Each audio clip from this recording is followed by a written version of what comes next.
Good morning, everyone, and welcome to my cabinet shop. If you think it's a two-car garage, you're absolutely right.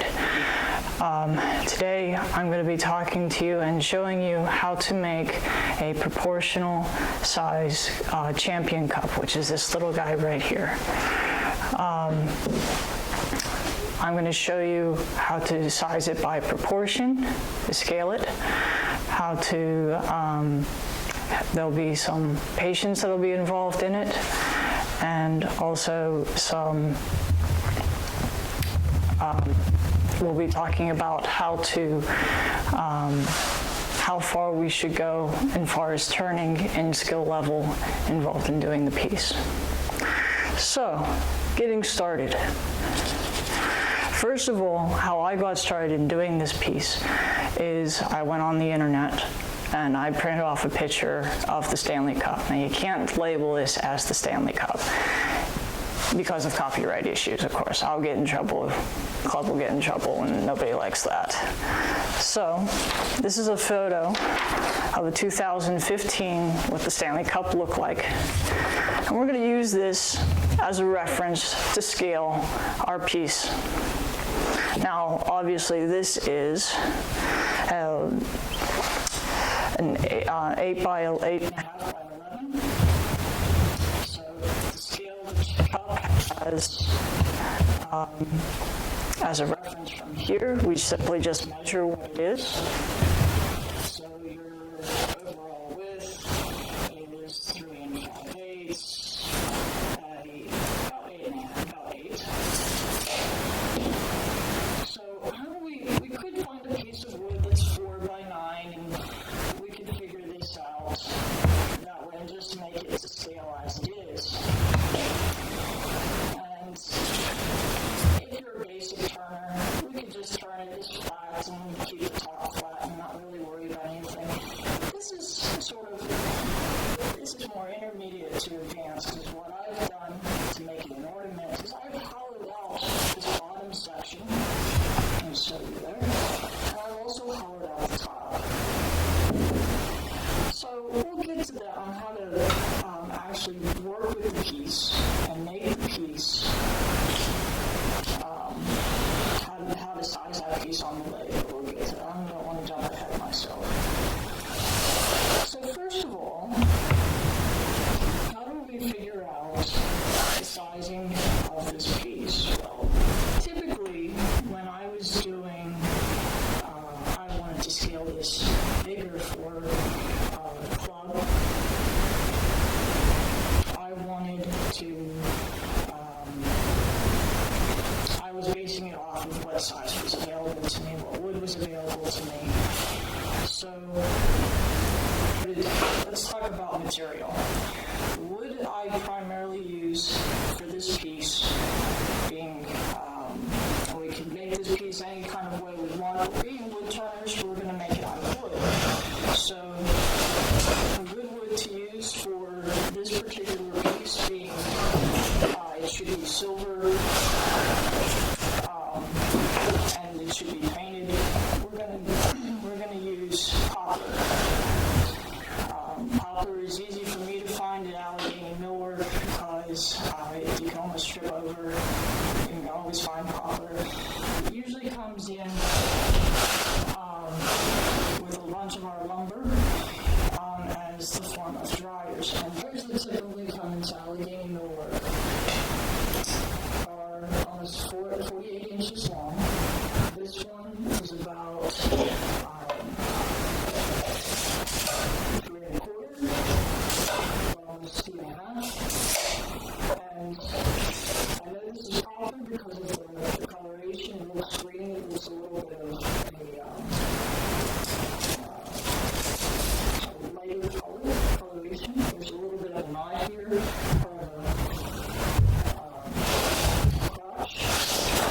But then once you start dimensioning it, you get a plain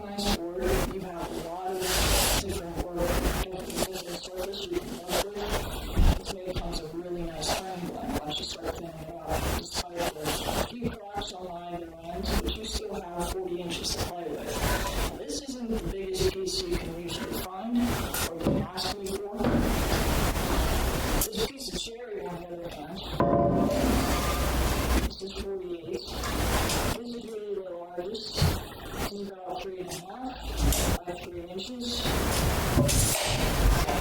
There's a few different colorations involved in this piece, as you can see, a couple knots.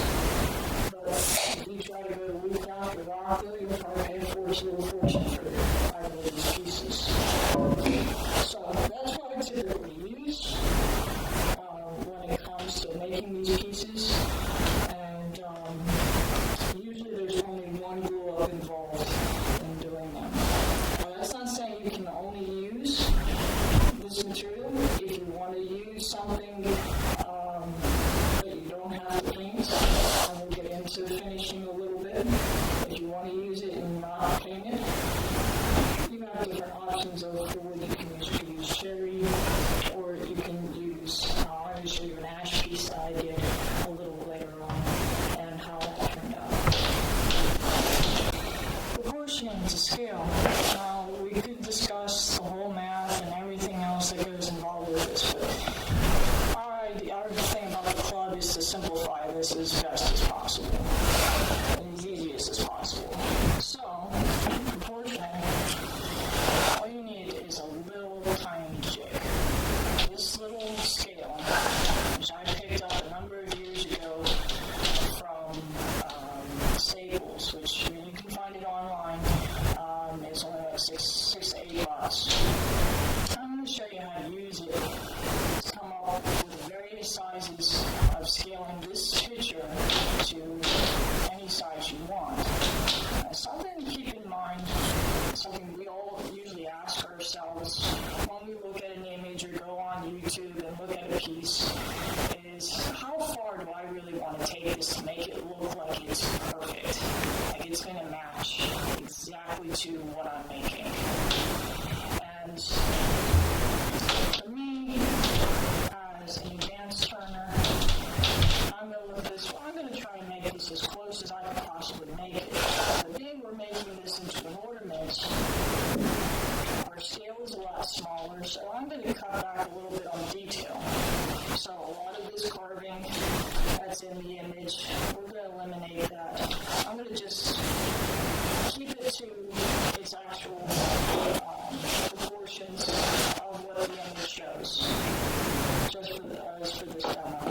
You can try it if you want. Just keep in mind, as you scale this bigger, like I did with the signature cup. Some of you might remember that. This is our signature cup. There's a lot more detail involved because we had the room to do it. But the size of this picture to this cup, that's the easiest to show you at the moment. So we said the picture is 3 5/8 in width.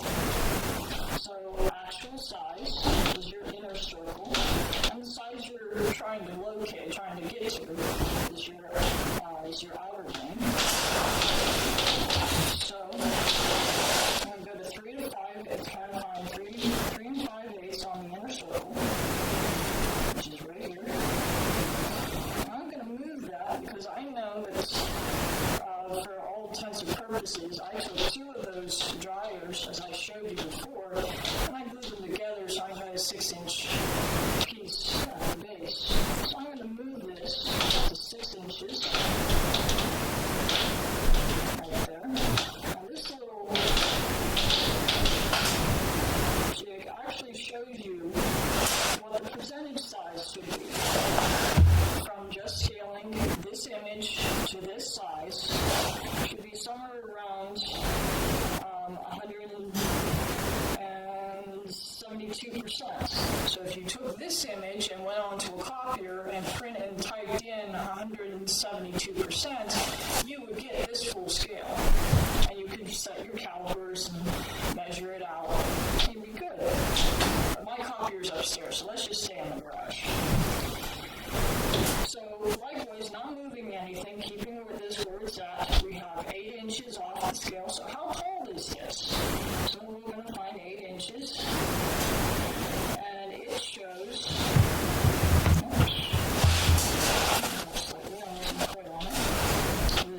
it's showing it should be 13 about a quarter.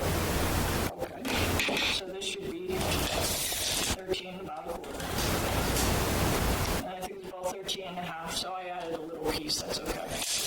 None of you guys are going to complain on me. And only one person might complain.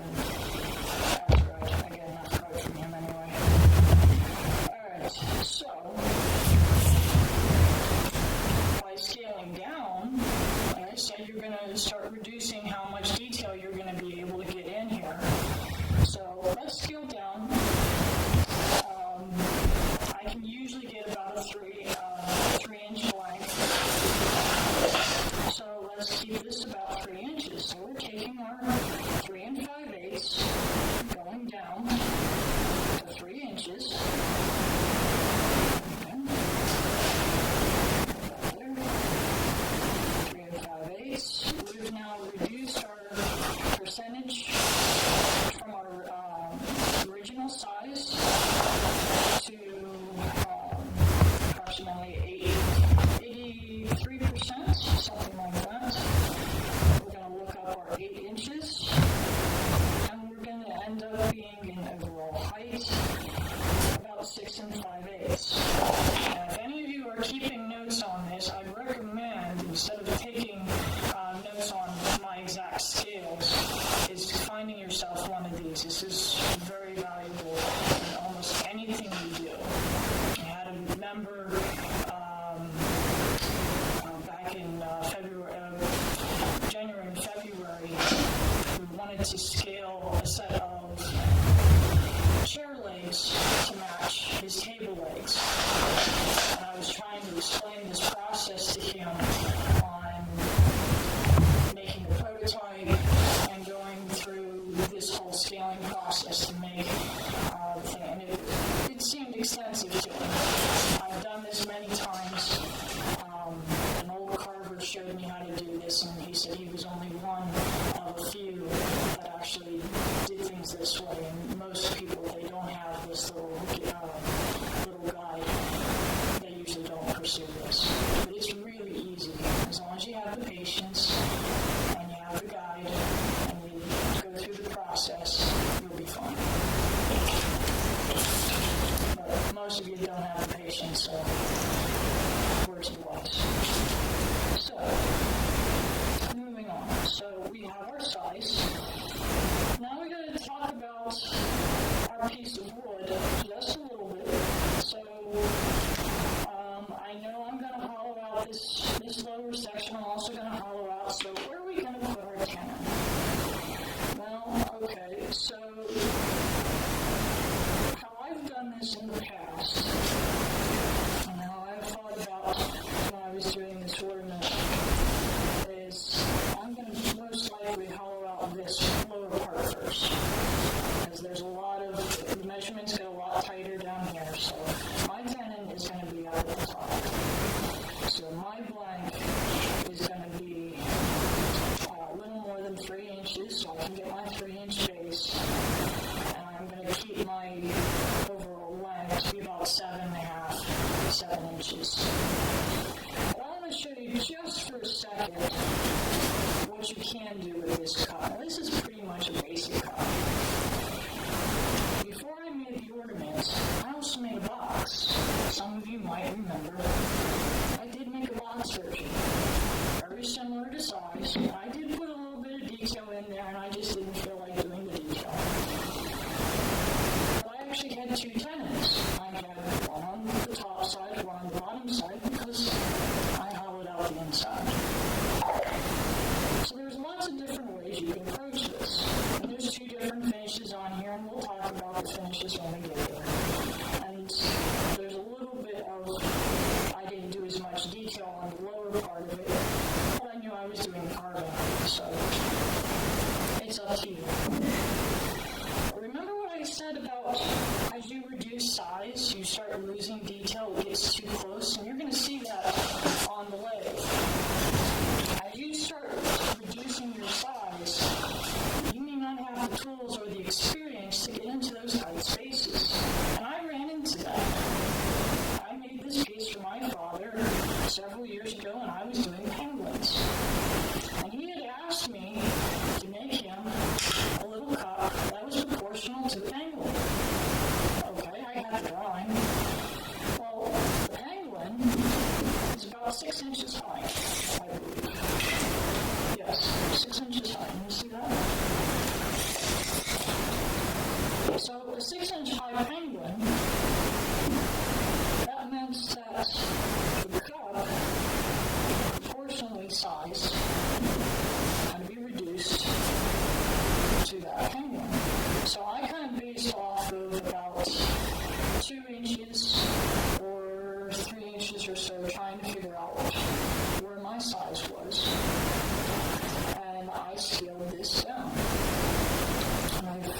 about 2 inches in diameter at the base. Yes, I did. But then I had to figure out what my height would have been. And I tried a bunch of different pieces to look at it and say, okay, if I cut this in half, would that be relatively proportional and everything else? But you can see there is very little detail up in here. There's almost none at all. I did hollow this out a little bit more than I probably did for some of these. And this is not hollow in here. But that's what I meant by if you were working from one object, working down, you're going to lose a lot of the detail. And you may have to be satisfied with that, because you're scaling it from one object to another and keeping it to the scale that it's at. So that's to a different extreme. Alright, so I believe at this point we're ready to go onto the lathe, and I'll talk to you guys about the tools I'm using. Alright, so tools that we're going to use for this project, we have a roughing gouge, a small 1-inch roughing gouge. I have a detail spindle gouge. I have 2 calipers, one 5-inch and one miniature 1-inch caliper. I have 2 parting tools, and I have a scraper that I will probably use toward the end. You can use other tools if you have them, but this is what I typically use for this piece. And I already have my piece onto the lathe. I have different tailstock centers, and I do have the chuck I'm also going to be using for today as well. So that's the tools we're going to use, and I'll answer any questions after the meeting, or after the demo for you guys if you have any about mine. Okay, so I have my poplar blank on the lathe. This is about 3 1/8 by almost by 7 inches. I have it between centers. This is my Laguna. I already checked the speed and checked the pulley system. I'm centered for spindle work, and I am tight. And for safety reason, I'm going to grab my shield.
about 3 inches, even on not quite yet for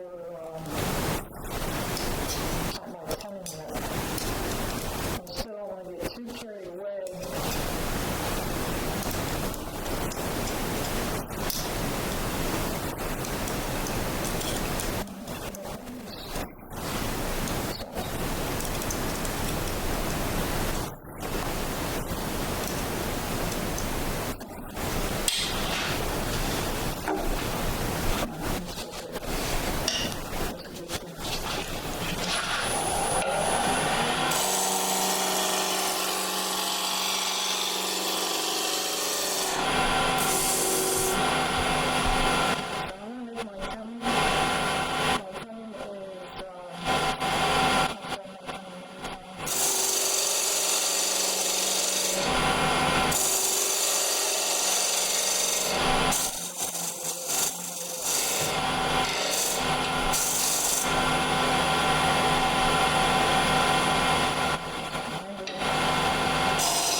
To be exactly what is shown on the lathe.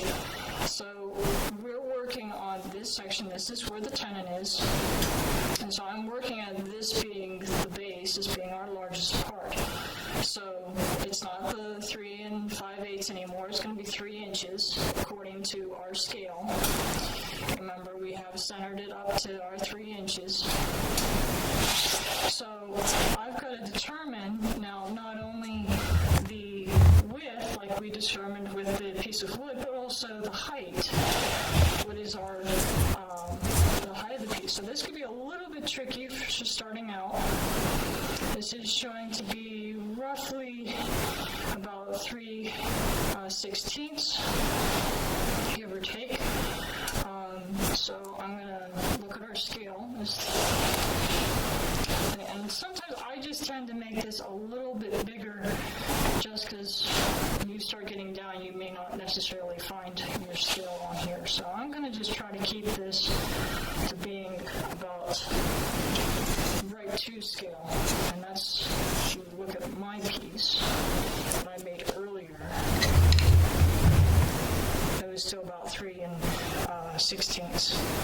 I kept it to be that scale. So that's what I mean. You don't necessarily need to follow exactly to your size, but it certainly looks appealing and helps you get out of those little tight spaces of being that the piece is too small for what you're making. So that's the first initial. We're going to make that 3 inches round by 3 3/16. But then I can't make everything. I got to watch how far down till the next piece, the next profile, and work my way. Stop, scale, turn. Sorry, turn, scale. And this is where all that patience comes into play. So I have to lay it back on. I'm going to just clean up this side just a little bit.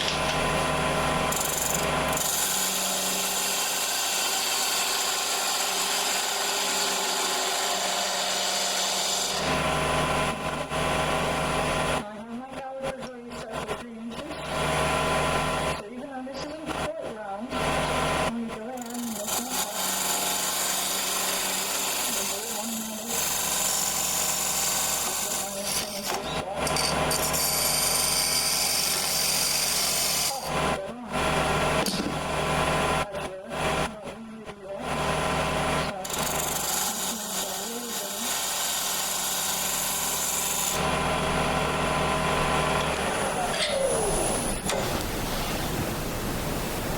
That's about a quarter of an inch. I can fix that. So typically what I do is when I'm working from one size to another, I take my pencil and I mark where I should be, where that end of that profile should be.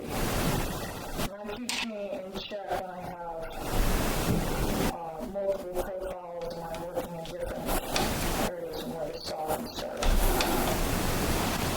Okay, so cleaned up this side, working on that profile, pushing this down.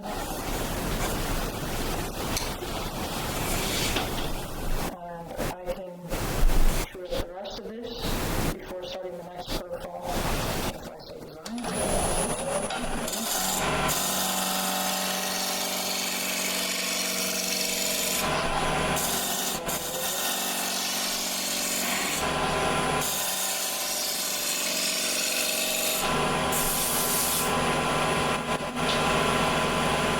The next profile on the picture was a little tiny curve, or a little bead I'll show you here. There's a little tiny bead that comes in and starts these consecutive rings. So that'll be the next thing to go in. So I'm going to measure that out. And that's going to be fairly small, so we have to measure, it's two measurements. We have to get the size of that little ring and how big for the calipers to be, because now our size has changed. So, go back over and take our measurement. And this is going to be about our original size is approximately 3 5/16. So without moving our scale, 3 5/16.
11/16. So the good one scale was originally 11/16. It should end up being about 9/16. Now, don't let this get too confusing for you. One of the misconceptions is each of these segments may seem to be all the same size, but they're not. So if you're not scaling this, you don't want to be that particular about keeping everything the same size, and your piece is going to grow. So you want to make sure you have enough room on the sides. And if you start getting frustrated with the profile of this piece, I didn't make it. Stanley Cup was probably designed by a bunch of guys. So you guys are there and I'm here. So I feel really safe by saying that. There's only one person in the room that could possibly kill me, and he's running the camera. So we're going to have to set, we'll have to set a mark for 9/16. Our mark to 9/16 is right about there. So there's a bit of a line. That's my mark. Set my calipers.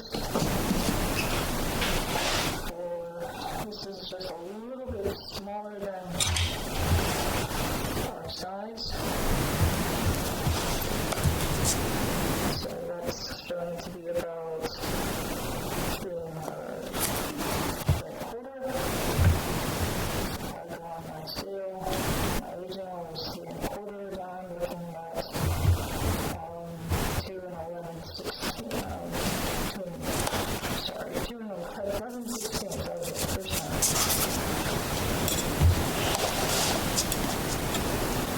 And let's knock this down to 11/16. Got my curtain tool.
11/16 is my next mark.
Cut out. So if you guys blinked, too bad. You already missed a good bit of how I did the rest of this. So I'm up to this point now where the profile starts to change on our drawing. I already have the 5 cut out. So I'm already up at this point. And before I start dropping off and getting into this lower size, smaller size, I'm still going to hollow out this middle section. That's where we want to waste out a lot of that material to make an ornament. This ornament should be lighter. So, I told you before when I first started, I was going to round these off and put them on. I'm going to actually round them off now, because I can get in here. So I'll do that first. And I'm not going to put this in my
than my 2 inches.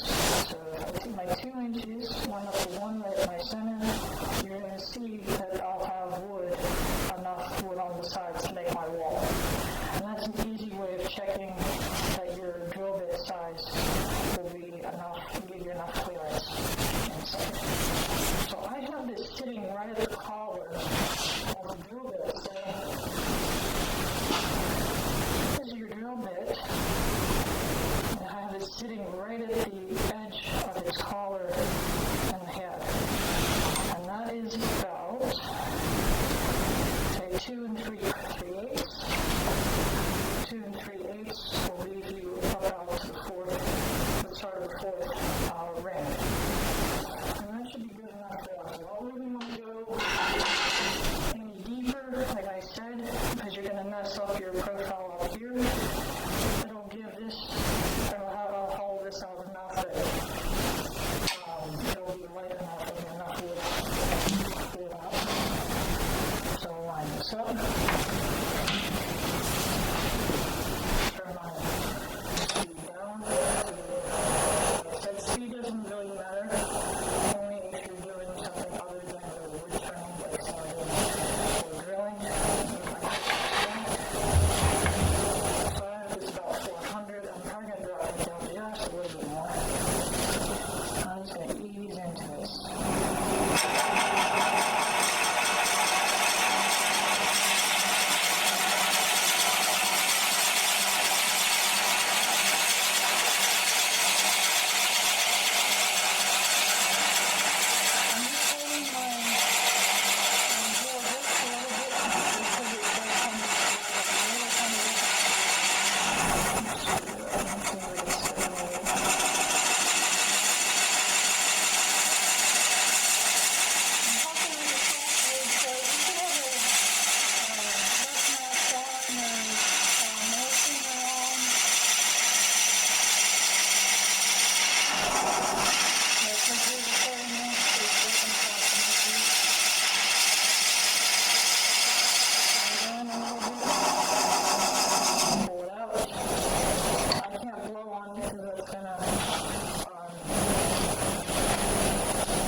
So it'll give this side time to cool while you're working on this end. And so now you're not dealing with the expansion of the wood and putting more stress on it.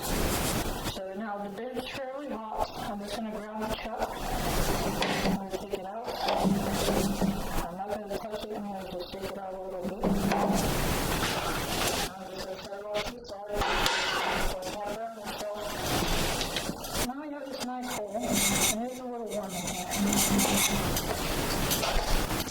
But I'm going to take on my small center. It's up to you.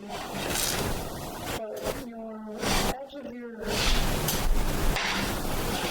portion of it has a drill center, and that's going to maintain your center in here. So even though I kept this on center, my edge of my tailstock is going to find that center. And the reason I'm using smaller step finder is to allow the air to constantly come in and out. I don't want to actually block in here. So as you get smaller, make sure your tailstock adjustment is not interfering with the piece going in there. So I'm just going to tighten that up a little bit. That'll stabilize it. Like I said, we still have a good almost an inch before the rest of it. So now my piece is here. So I'm actually now my piece is centered more like between the centers here. I'm going to go way out here. So now it just becomes safer. Unless I can part this off and that comes loose. But I'm not going to do that because that's pretty much done. Alright, the rest of this profile. So you know how I measured each of my profiles here. So to speed this up a little bit more, I'm going to actually follow off the profile right out here. With the slight exception that I said that this is an extra bead here, so I'm going to just double check, make this bead just one, and then just work off the profile I have here. So you can see already, I should finish out with a little bit of wood on the end, right there. So we have a little bit of room of expansion in case something goes wrong with the bowl. I'll just use that as a reference marker.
this is a little bit smaller than everything else, so I could just do it by eye. And that looks to be about 3 inches is the top size. So 3 inches is my original. It's showing to be just shy of 2.5. I'll set my calipers to 2.5.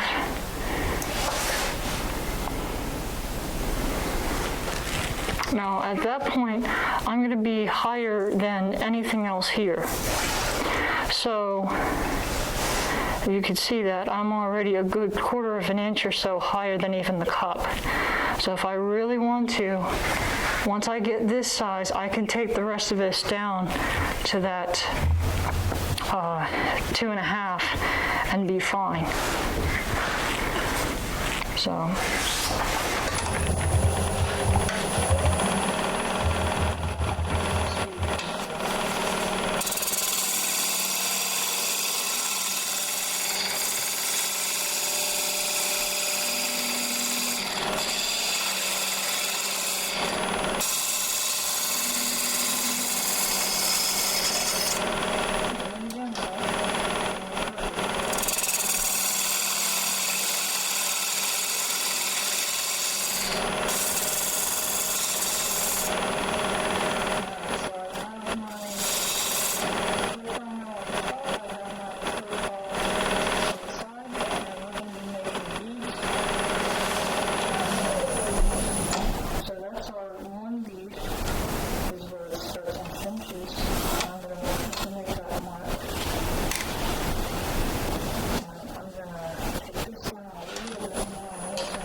I just switched out the head now. I can still use my parting tool and make the cuts that I need to, because I'm working a lot smaller, a lot more confined, so I can make all these cuts as I go now instead of being as consistent. So this is where you start getting into a little bit more of a tricky spot. So before I make that coat, that bead,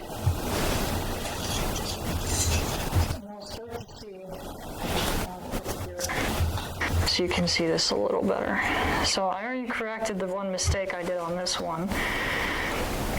There's a little bit of a step, and then we cut right into a cove. And this is where this gets a little tight in here. So I actually want to make this lower step before I make this bead, just so that my tool doesn't jam up into all this wood. So I don't need my scaling anymore since I have my prototype. And for all intents and purposes, I'm going to use this one. This, put you up there. I'm going to set this one up.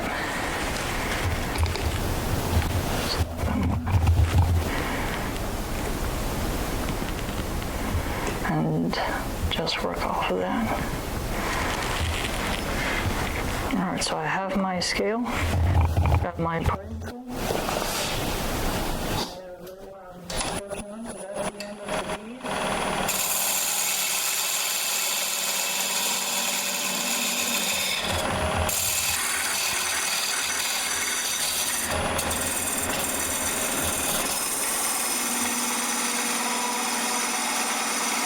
Work down to that shoulder.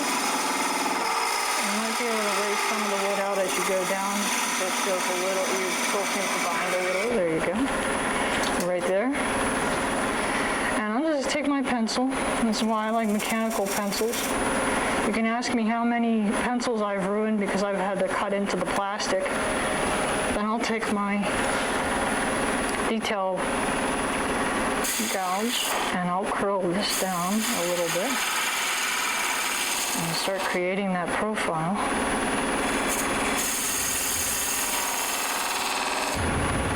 Just a little bit. I know I gotta go down further, but I'm gonna be getting tight in here, so I don't want to have a catch. So I might as well work on my next step, which is right in here. I'll leave the cove go at the moment.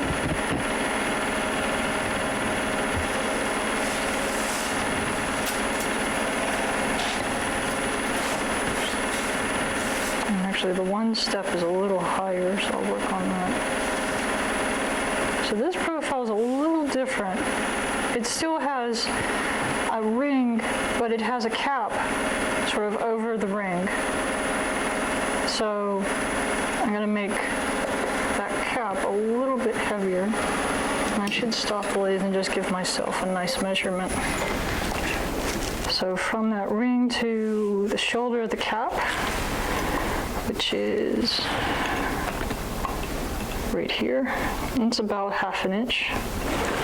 So I'm going to measure 1/2 inch over.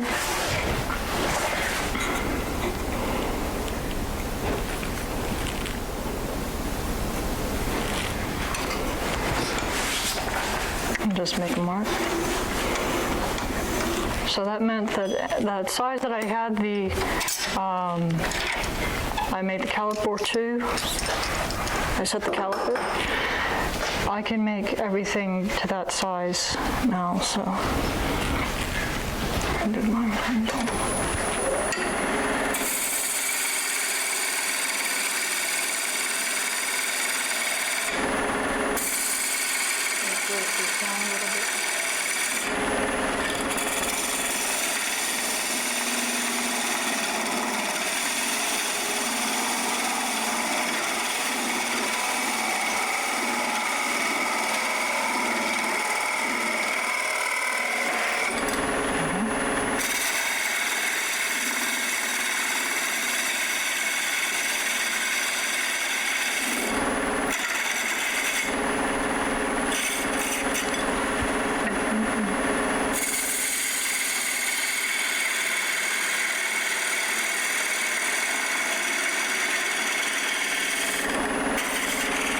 Undercut these as you go because you don't know, you may hit a shoulder that you may not want to undercut. Let me just check my profile here, because I did want to leave that shoulder. So I didn't cut too much in here because I knew that this shoulder is about a 1/16. I know that by just looking at it. And that starts the cove that's in there. So I need to go down to about, see, I'm going to line myself up. This bottom's a little bigger than my base, just by a little. So I'll line myself up.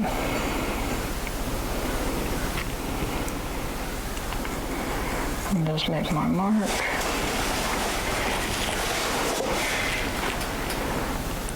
And my mark here, that's going to be my shoulder.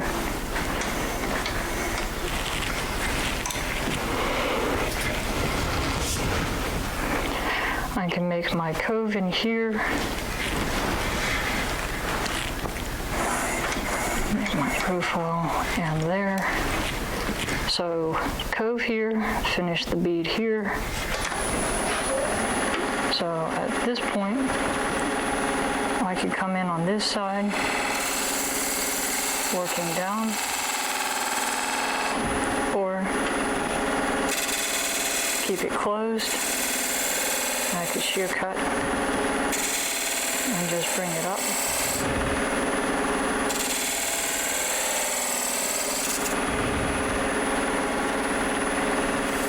Keeping my profile a little bit, I got a little bit more of this.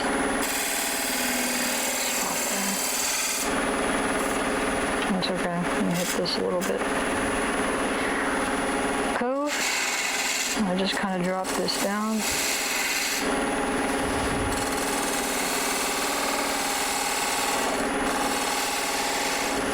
Right to that line.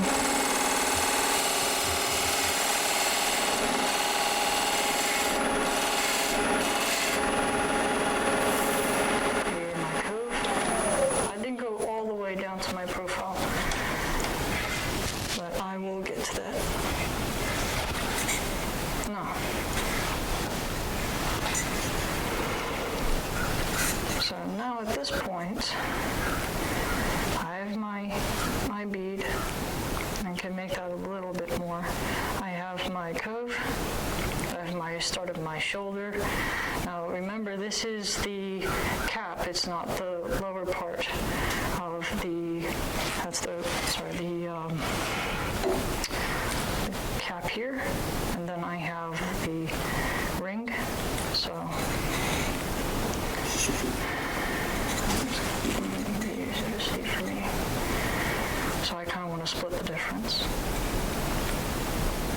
I could measure it.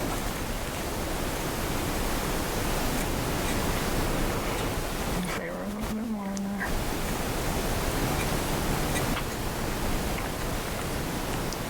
So I just want to cut that down just a little bit more. And you're going to see I'm going to have to come back and cut into this cove to make that lower to than my original size. So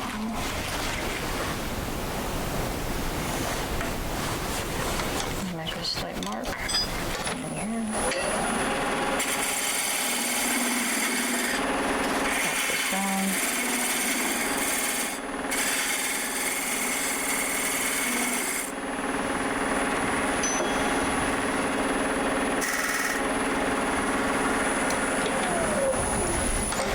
Okay. So now I have another bead that's part of that cap, and that goes in down to another section, another ring. Like I said, guys, I didn't design it, so you can't blame me for that. I'm going to grab my smaller calipers. My bigger ones are getting a little too cumbersome.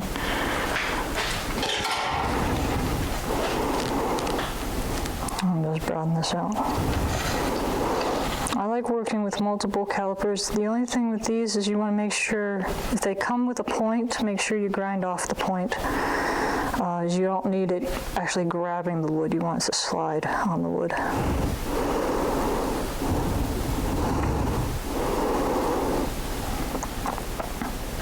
So I'm gonna go a little bit bigger. Put it on the next cap size. And I gotta measure the next section. That's about a little less than ½ an inch. So ½ an inch. Next mark.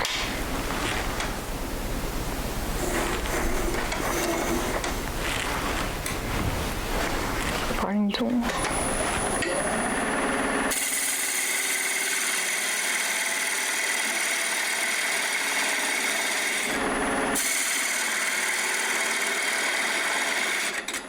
I can weight this down without the calipers because I know it's smaller than mine that I measured it before, at least until I get close.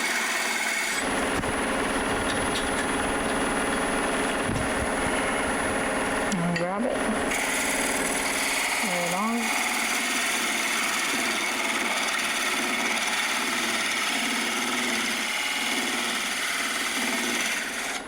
Good. That's my way over.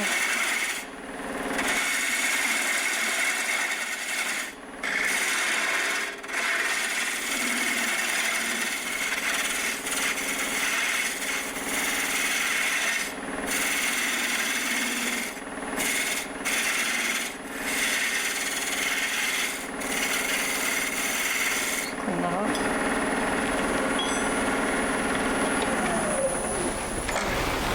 Just readjust because I know the ones The inner ring is a little smaller. I'll just save that for the moment.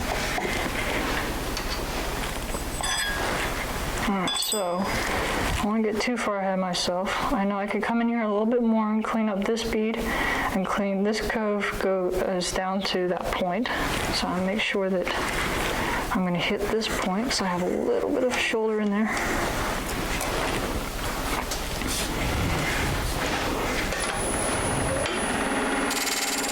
So if I was still taking measurements off of our original drawing, you could see how this could get a little confusing. Because now you got to keep track of where you left off and where you need to go and where you're at.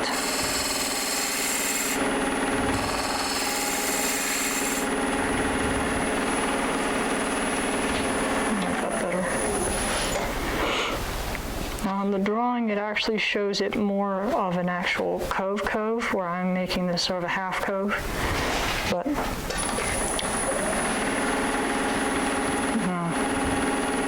artist's personal reference, for my own personal take on it. It goes back on how you want this to look and how close to a profile you want this to be. So now I have that. I have this cap, which needs to be rounded over.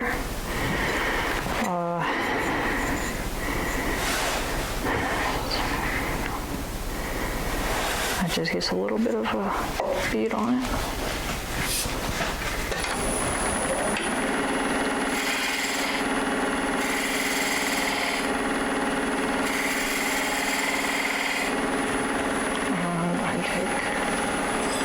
This was already set for the other little profile, because this is going right into the other ring.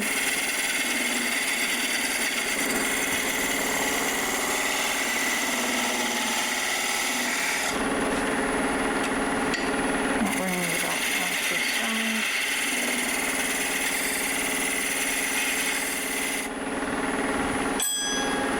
Mark.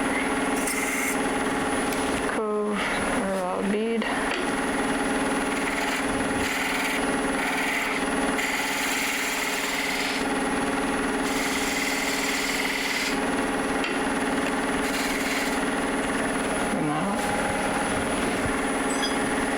If you cut one into another, not going to be that big of a difference. You can just come in there and just clean it up a little.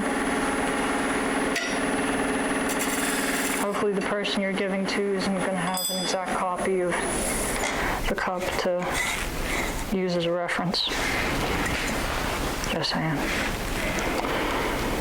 Alright, so the next one, I actually might cut this a little bit more. As you can see that this actually starts going as a V instead of an actual bead. So I can make this a little bit bigger.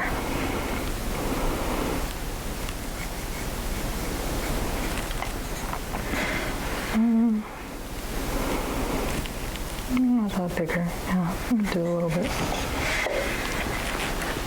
Double check my measurements on this. Oops. Pencil moved.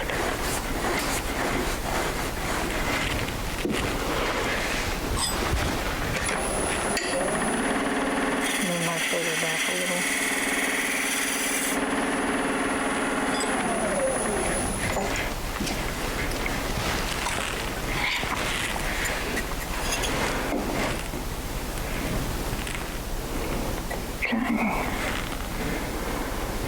So it's really easy for this profile to get confused on where you end up being. So right now, I'll just take my middle ruler and show you.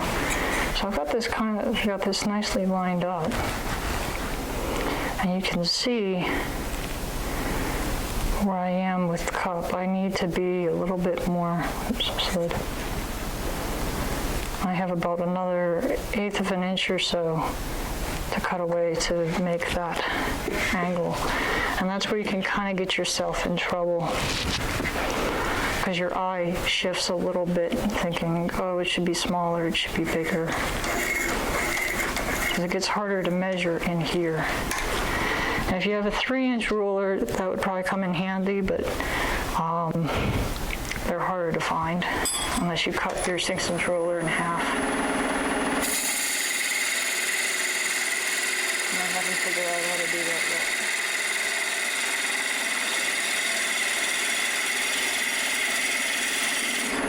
And I probably undercut it.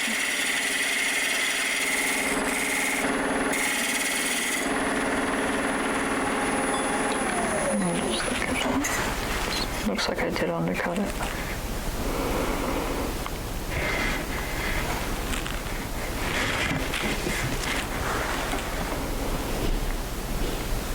Oh, that's pretty good.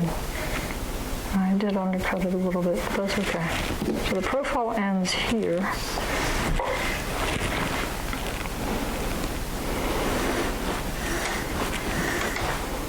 Oops.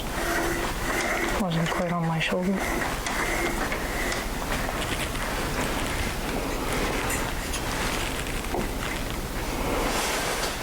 Then I'm going to go down a little further.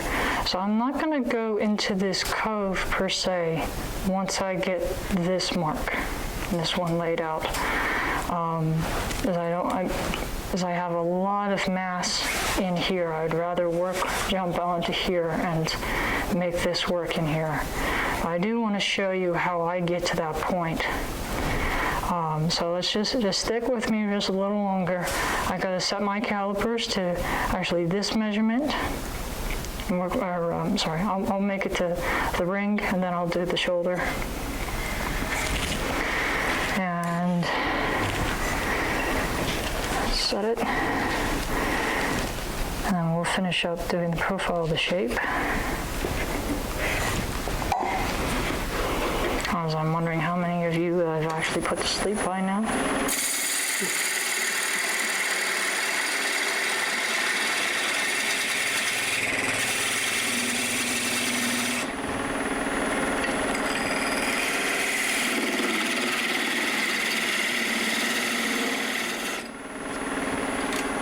I didn't take a measurement of the overall. Like I said, it gets a little hard being in there. That's why I like having a prototype to work off of. So this looks to be about 3/8. So roughly in here, 3/8 is about there. And I have 2 different sizes in here. So, like again, don't lose track of what you're doing. Make one slightly bigger than the other one.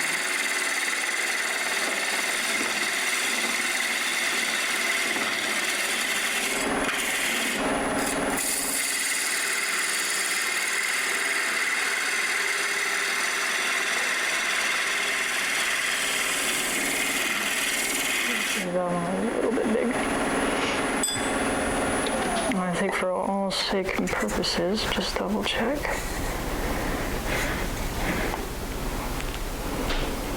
So I want to make this one just like that, as my profile shows it to be a little bigger.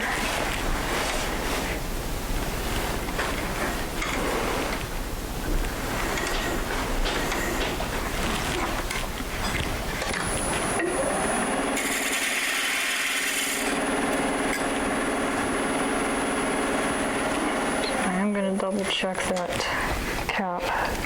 That cap should be just a fuzz bigger than the other one.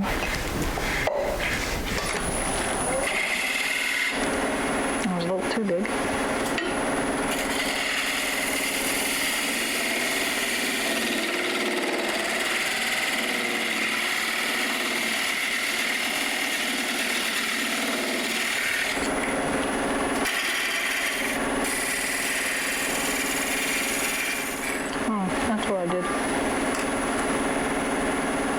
Even I get confused. They're both the same size because I measured the one and not measured the other one. What I thought was the cap was actually the ring. The good thing was I didn't go any further, so I can fix.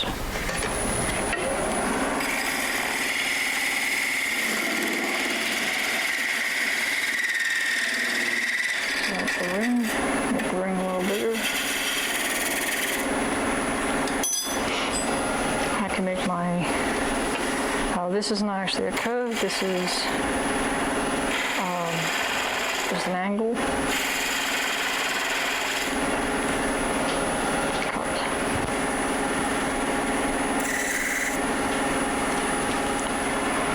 Appears to be a little big. Or at least it looks like it's a little big.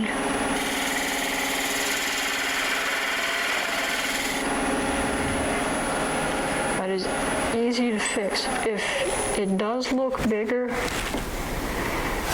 and it does, you can see it here.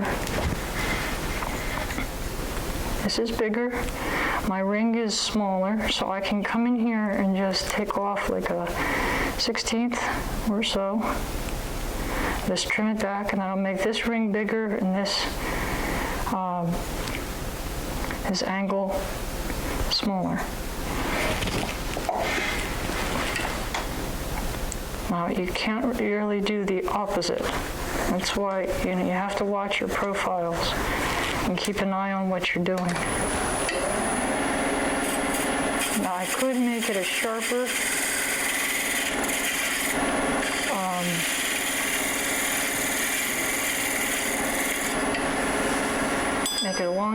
Try to make it elongated or make it a little sharper of an angle to kind of hide it.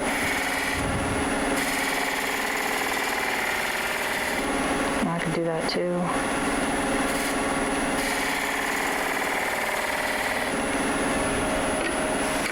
This gets rounded a little.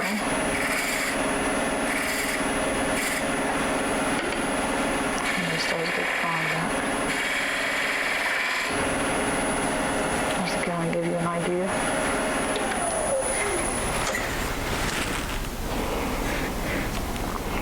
Okay. So already we have most of it done. Like I said, at this point I'll kind of leave a spot of where the that cove should be. That cove is awfully tight. That is only about 1/8 of an inch at this point, as being an extremely small cove. So 1/8 of an inch, if you're measuring this, is here. And if you look at this cove, actually I'll show you on the drawing. The drawing shows, it's probably a little hard to see, there's a shoulder here. So that makes me think that there could be another shoulder here, but the drawing's not quite showing it. So that's where, when you start getting tighter in here, and your profile is showing that this is going to be about 1/4 of an inch. So that's somewhere right around 1/8, or a little under 1/8. Now you're starting to think, well, what tool do I have to make this cove? And that cove, like I said, now you're getting into binding because you have 2 real high spots, and your sizing, it's easier to work bigger than it is to work smaller, and you lose your profile. This is a real interesting transition point between all these rings and this ball. So, even before you start cutting, start figuring out how you're going to deal with this problem, because it's going to stump you every time. It was easier to establish that shoulder with the bigger cup. I could easily make the 2 shoulders a lot more visible and get in there with my tool. But we're not doing big, we're going small. Very different. Alright, so we're going to kind of leave this be. I'll lower this, I'll still mark the side. I'll leave this to be about 1/8 of an inch. Drop this down. The cup size, I should say, I'm sorry, the bowl size is about 1 inch to scale. So if I put my ruler on here, I I've got a lot more room than that, so I can actually play with developing that size. Let me drop that down just so I establish where it should be. I'll establish taking it down to my other shoulder here. Just make my mark, and then I'll start working on the cup, and I'll get back to it. So I have a lot more room to get in there with. So, I have my mark, make my line a little bit more visible. Put my cutting tool.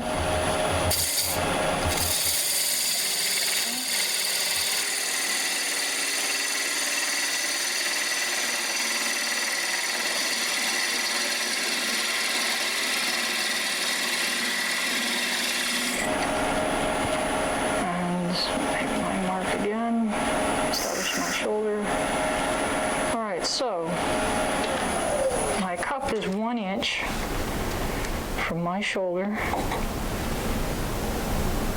I keep saying cup, it's actually a bowl.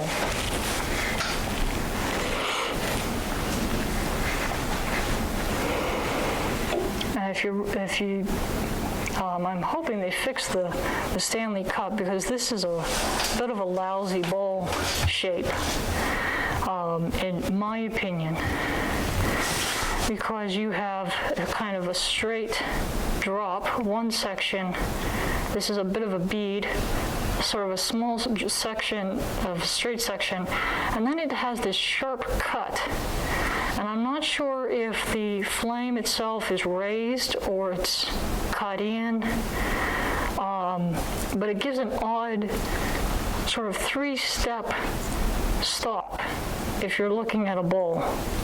You have to stop there, stop there, stop there, and you have to stop there. So it's an sort of odd-shaped bowl. So if you want to change the profile of the bowl, because if you've done bowls like I have, you want something that's a little bit more consistent. And that's why I mean, you can have some,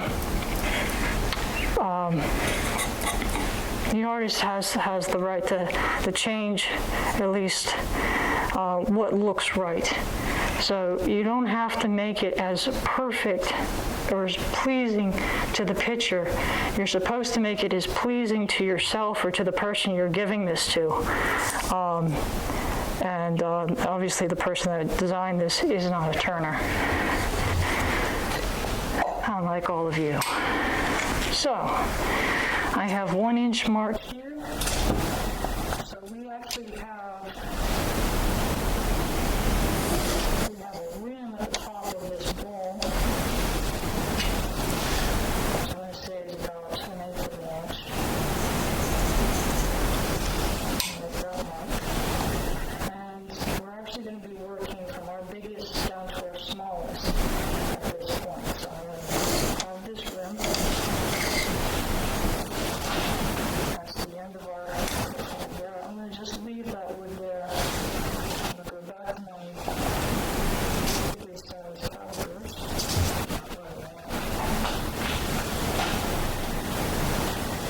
And I'll figure out my size of my ring.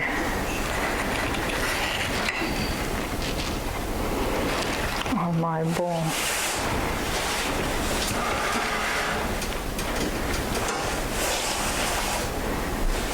Out there.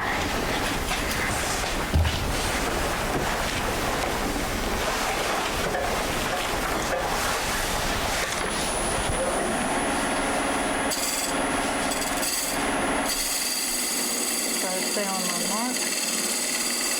Cut in a little bit.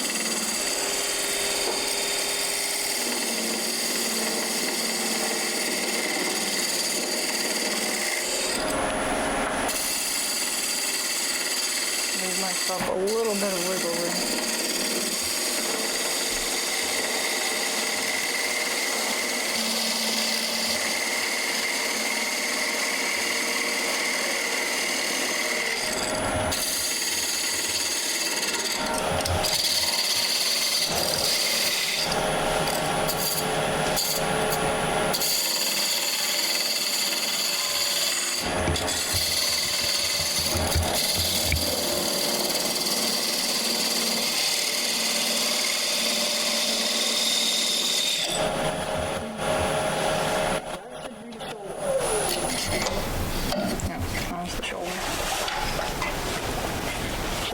pencil, this is the top of the cup.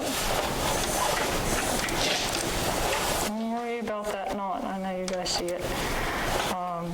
It's not going to be that big of a deal.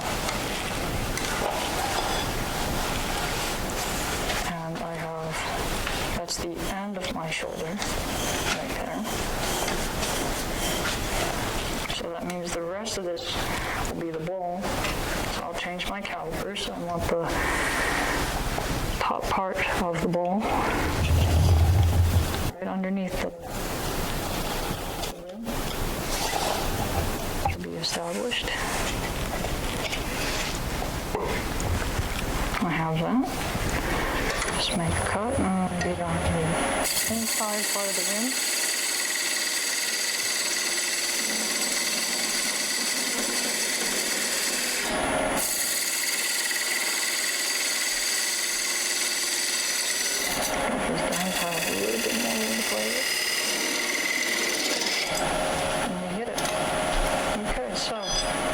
The inside, that's the cove. I could take this down and make my bowl. I'm just going to leave some of this out. I have to work myself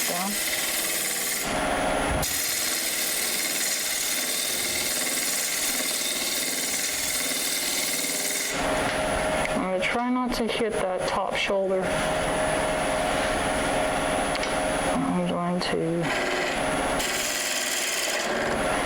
I'm going to change tool rests just so I'm a little closer in here. I don't need this big one. And I need to get into tight spaces.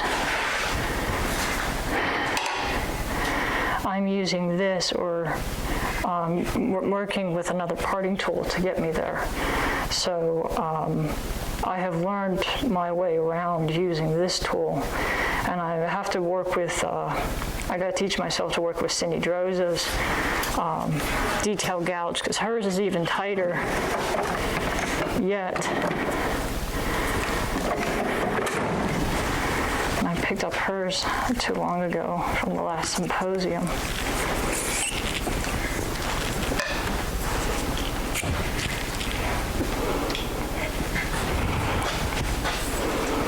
And that's even much tighter yet. There's less bulk back here, so it's for a lot more detail cuts. I can't hog that much out of here because I don't have that much of a flute. But this also doesn't have much of a flute either. But if I want to make some real fine adjustments, real tight, I could go into this, but I need to play with this one more.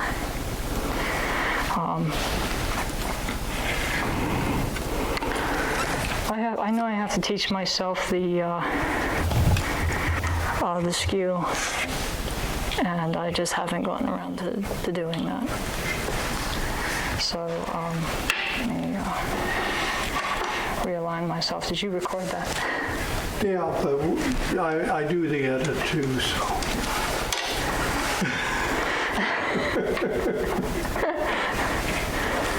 Okay, I'll get a little sidetracked. Okay, I make you look good. Okay. So I'm just readjusting the tool rest a little bit so I can do this profile. Like I said, we're making a bowl, so we're just making a bowl with a detail gouge. If you want to use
going to grab my parting tool.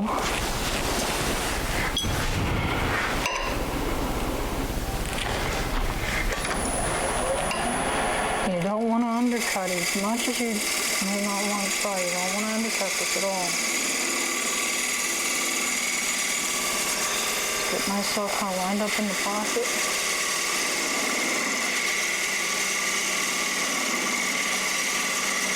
Take that down there and just snap in. That's my shoulder. Now, so I have a little bit of work to do in here. I'm going to just kind of establish two lines in here. One is going to be the top shoulder of both sides of that cove. It should be about a 1/16 each, or a little under a 1/16 inch each. And about there. That's how tight that is. Now, I'm going to work my way down to it, so this bead has to be established, which is just basically a round over, and the bottom of my bowl needs to be cut a little further in. So I'm going to work on both as I'm going to establish this. You can see the little round over, and see I took this down the rest of the way. So I'm just going to do that.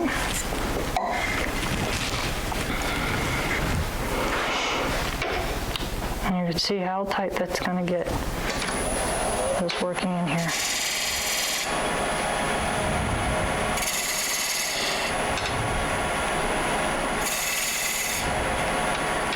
So you can work with other tools. If you feel comfortable using the skew, you can use a skew. I was mostly trained on using gouges and such. So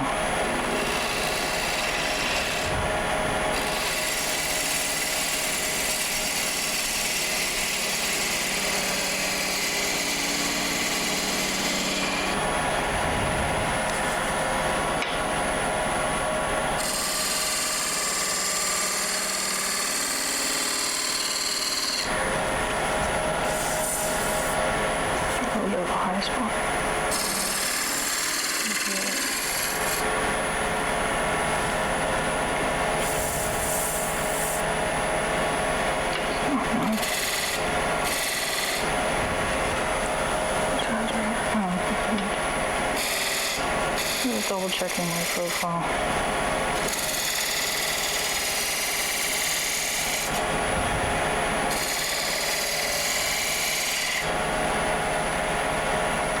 Just cleaning that up. All right, so with that pretty much done, my tool was rubbing. I could feel this knot in here. So now you start running into, what do you do with the cove? You can't leave it because then it just looks dumb if there's a profile missing. So, good old Bill Hayes made a bunch of these parting tools out of a saw blade. They're about 1/16, a little under a 1/16 of an inch. And I'm kind of going to use this as a skew, parting tool, whatever. And I'm going to use this to create that cove. And I'm going to use, I've sharpened it a little bit on both sides, making sure that these points were sharp. And I know it's going to be hard to see it. I'm actually going to use, I'll use it on my, show you on my big one. As I cut in, I'll use all of it. As I'm making the cove, I'm going to favor the points. And I'm actually just going to ride the points to just make that cove in there. Which is kind of what you do with the skew. The thing with this is it likes to bend. So I'm going to hold it a little closer in so that I'm dead on pretty much center. And that's my way around that. Not really worrying about how deep I'm going. I know how long, as I could feel it binding a little. See what I'm doing.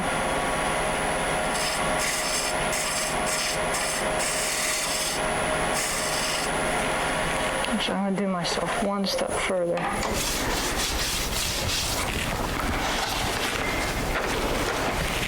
Sometimes green on things is a little hard to see. If I were to have a white background, that might be better for you guys to see what I'm doing too.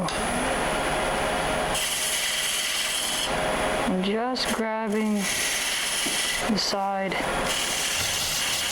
of each of those points and I'm just dragging it in, kind of fishtailing it in a way and making that cove.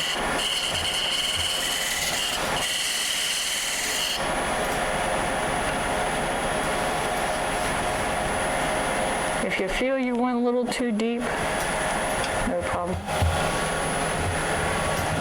With your cove, you just come in here with your parting tool just make it a little deeper and just make everything else a little. Let's clean it up a little bit.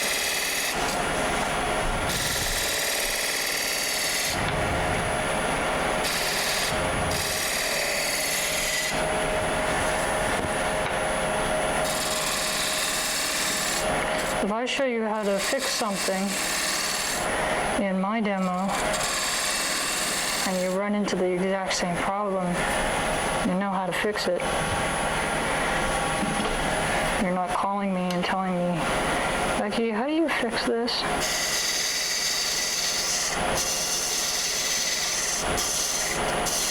I'd rather you guys calling me and sending me pictures and saying, hey, look what I did. That's the cove. It's done. Now it looks probably to be a little bit flat. That's okay. If it does look to be a little flat, actually, I can. It looks pretty sharp. It does look sharp. Okay. Because if you want it to be rounder, take some sandpaper. You can actually see it as a V groove. Is it more of a V groove? Yeah. That's what it appears to be on camera. Okay, so you can actually round it a little further by taking, this is sandpaper that is 4 times wrapped, and I have a bit of a round radius on here. And I could come in here and I could just round the inside of it, just a fuzz.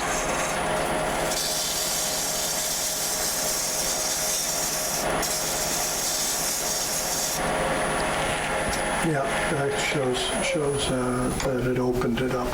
Okay.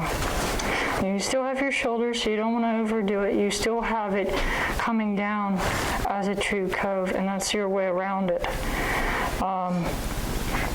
At this point, I would sand everything. I'll probably drop this down just a little bit, just so it's a little closer to my profiles. And you just want to do a little bit of touch-up at this point, making sure everything is relatively crisp. Oh, I have my bead here I want to fix. I'll drop the head down a little bit. So you can waste this out a little bit more.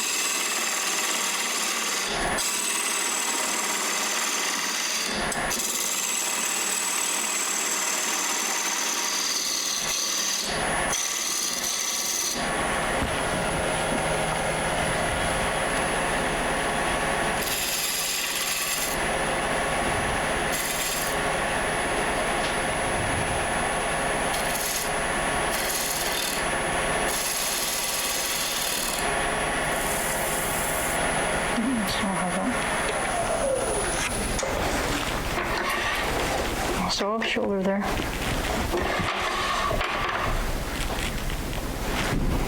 I just want to trim this down a little bit so it's not sticking as high up.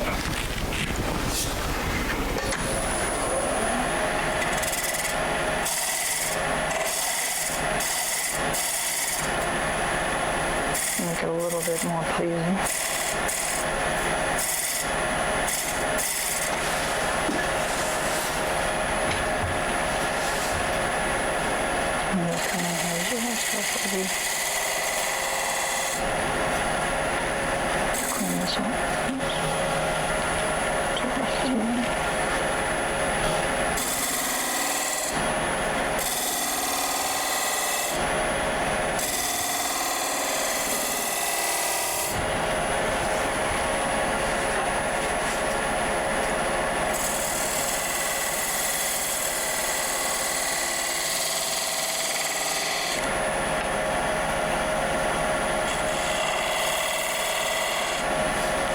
I'm not used to doing lefty.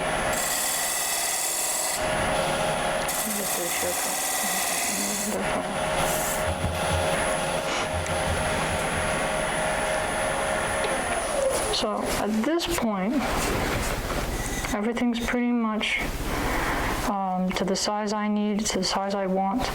I would go through and sand this. I'm not going to worry about some of the tear out because it's going to get painted.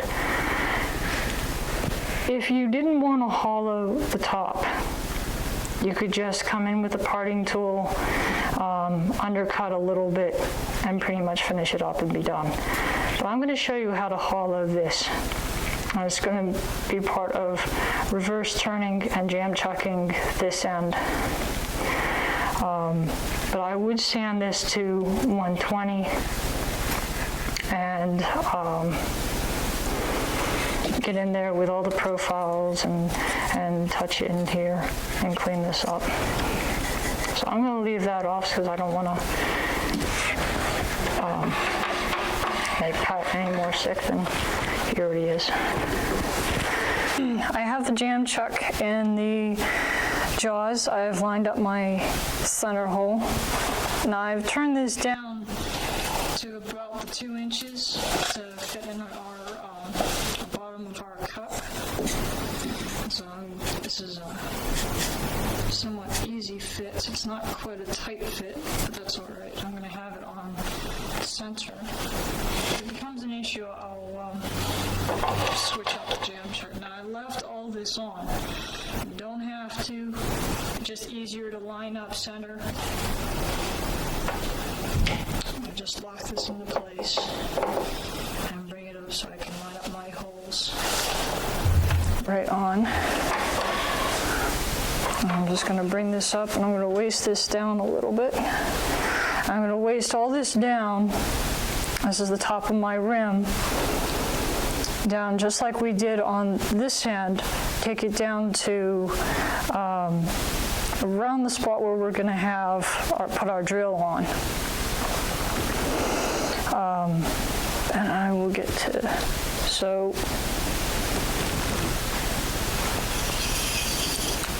we're right here. So I've got a lot of material to get rid of before we start hollowing this. I put my shield back on.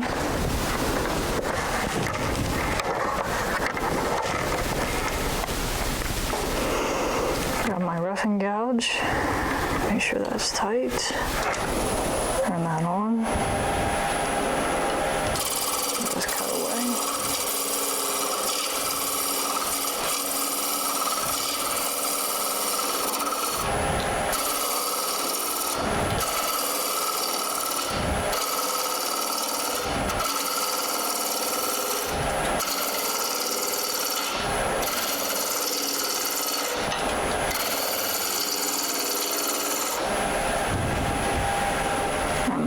Tool, I'm going to take this front down a little bit.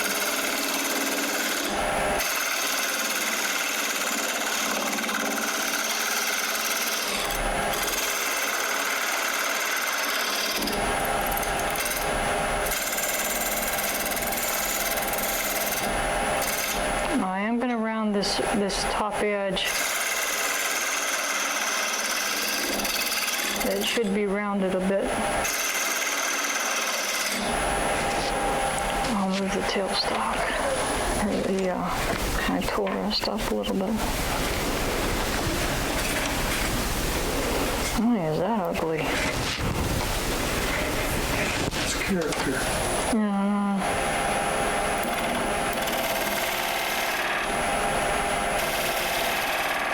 think it was that bad.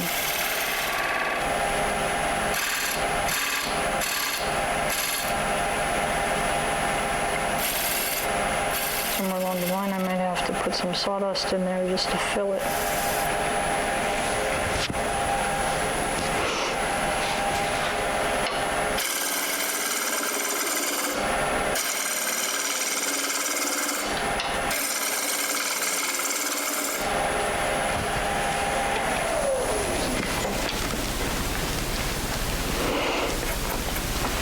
So if you ever have not seen how big a poplar knot is, that's it.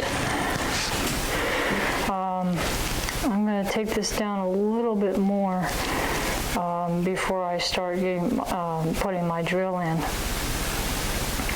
I'll waste this down to almost nothing. Where's my parting tool?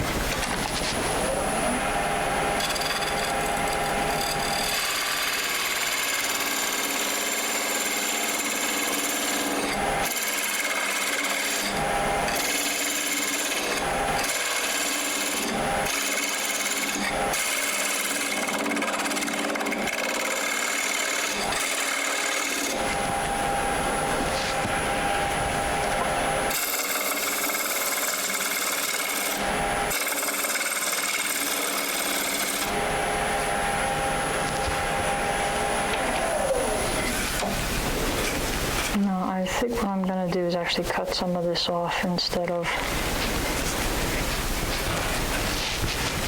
turning it all the way down with the chuck.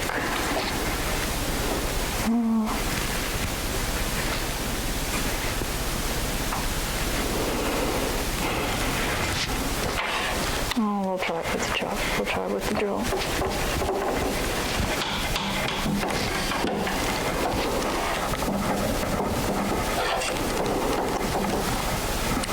So if you remember when we did the other side, I said that you want to grab a Forstner bit that is smaller than your opening so you don't go too far down. Now we're not going to go too far down our profile because we're going to blow through the bottom if we don't. So we have almost about 5/8 before we hit, it really starts tapering down. And our opening in here, and I probably didn't talk about that, it's about 2 inches. So we can't use our 2-inch bit. Okay, so what I did was I cut it off with my Japanese handsaw. I had a little bit too much wood for the drill to cut. And then I use a center finder to find the center again. And so I'll put it back on the jam chuck. Bring my jig up. And you're going to notice, I could probably put it just down a little bit more. We should be able to cut my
is going to leave 1/4 inch on either side of the wall, and I'm going to actually bury this about just past this little black line.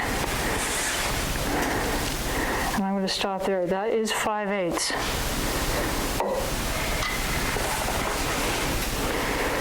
If you haven't, I know I talked about this once before, I think when I was doing the penguins. You can usually get a nice reference off of some of your everyday woodworking tools. So your Forstner bits, for the most part, are a 1/2 inch deep as the size of the bit. So if you want to make a 1/2 inch hole, you want to go to the top of this rim. And that extra collar is 1/8 of an inch. So now you have 5/8 and you don't have to measure. Your 6-inch ruler is exactly 3/4 in width, so in depth. So if you need to make a 1/4 of an inch mark, you lay it on your side and you make your mark.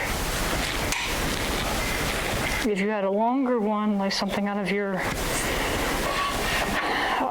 combination square, if you have a 16-inch ruler, that's typically 1 inch. So double check your tools. You might find something, an extra measuring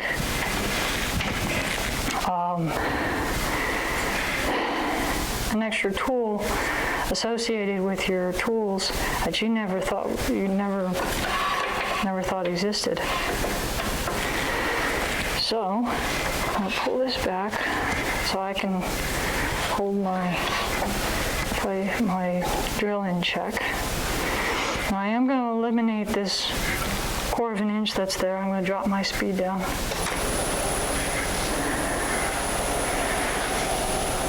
And that should cut it.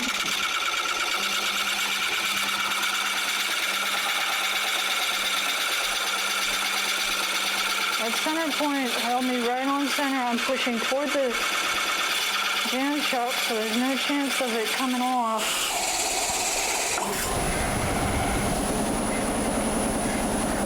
Although I do have the potential that it could stop. If I'm pushing too hard. Just going easy on it. I don't mind if there's a slight wobble. I'll have to put tape on there. We should be back in business.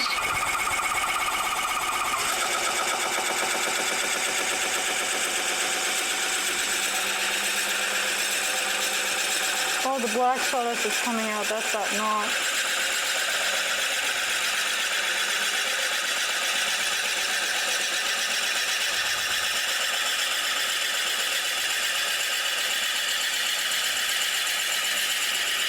I'm catching up to my spot.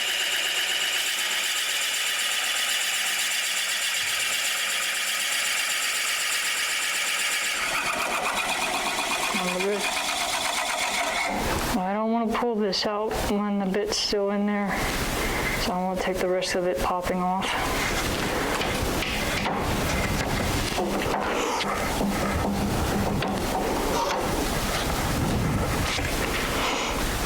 Don't touch the bit.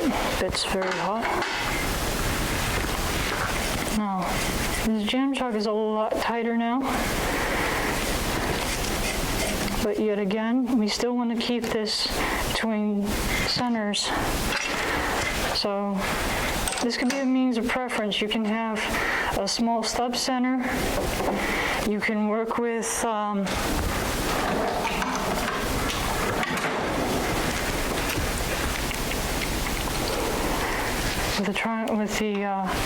tailstock, the angled. The only problem with this one is because you've got a tighter radius in here, you may not be able to cut this edge as much and try to hollow this. So I'm going to use the smaller stub center. It's not real hot in here. I could use my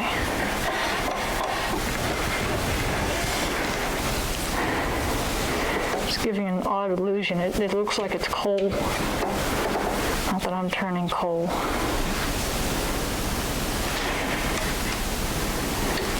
I'm I'm gonna actually get in here and just hollow this a little tiny bit, which means I have to drop the tool rest down. This gets a little bit of finagling with the tool rest because you want to keep the tool rest down.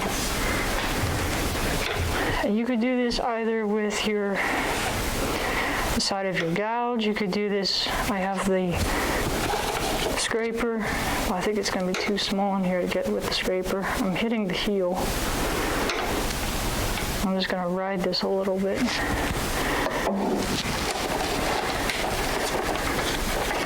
Might take a look. I could come in here with a parting tool and just open this a little bit. And all I'm really doing, I know it's hard to see, is I just want to come in and just make that opened a little bit more. And I don't want to leave it like it looks like I drilled it. I want to look like it was actually hollowed a bit. And how far you guys hollow this is up to you, but I like leaving it between centers. So I'm just gonna cut that edge just off us. And that's really off. It's gonna bounce on me.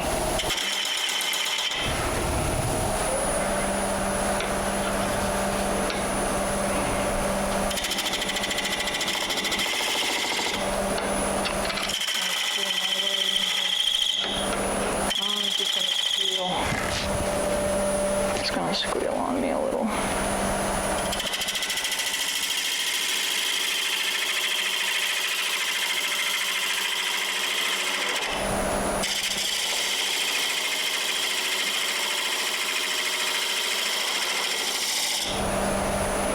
I'm using the parting tool just on the edge, and I'm just using it as a pressure point. It's just leading with the edge and just coming around. And I'm actually watching the other shoulder. You guys probably have a better view. Just coming around that edge. Just to kind of clean that out. Now I would probably go in here with my brush and just kind of clean it out a little bit because I can't really see what I did with the... That black is really deceiving.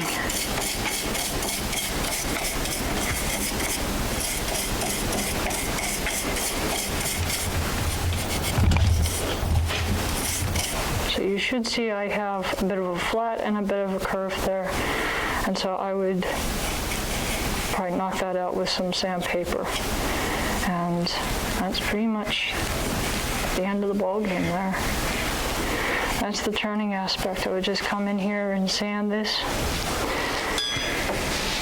And sand this if possible. I wouldn't sand all of it, because you can see how much this was bouncing at that point. So when we had it the other way, I would do all your sanding that way and then just worry about the bolt and about sanding it. So now we're going to move on to the finishing. Okay, so this is the piece that we just finished up doing on the lathe, and I could fill this up here. It's not a big deal, because for this, we're not leaving this green. We plan on painting this and putting a base coat on it. And as I said earlier, doing a gilding finish, which is based off of Nick Agrod's finish and how he does gilding. But you don't have to stick with the gilding paste if you don't want to do the gilding paste. The box that I showed you earlier, this is just a water-based paint I brushed on, and you probably can't see it in the picture, but this is maple, and because this is a water-based, it actually raised the grain, and I wanted it to do that. And the reason for that is that all the lines that came up from the grain actually looks like it's been written on. So that gave a different look, a different texture that I achieved with it. But I didn't need to put a base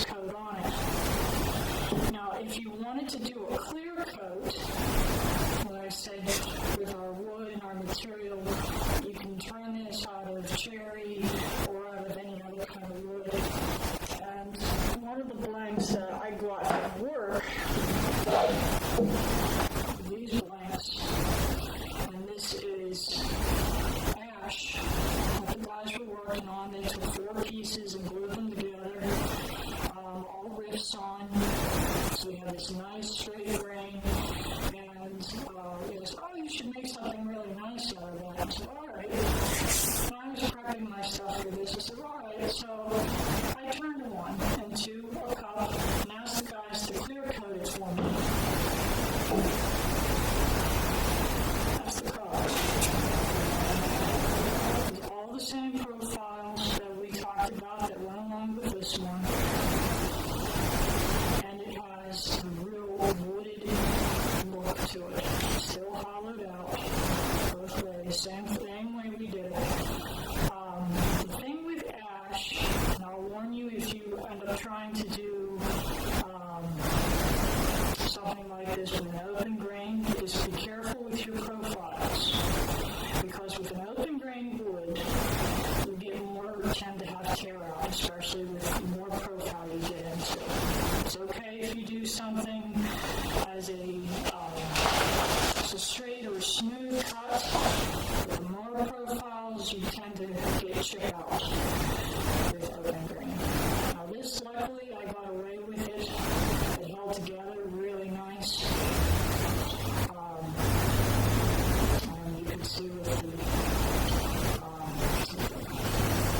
top right here, you can see the pipe over, so you can see the riffs on it. There's the riffs on it. And the inside. So a really different look, almost a herringbone look on the outside, on the inside of it. And so you don't have to paint it, you don't have to gild it, it just depends on what look you're achieving. And so I wanted to show you some different looks of how this cup can be finished. And finishing it this way was one, finishing it by paint is another.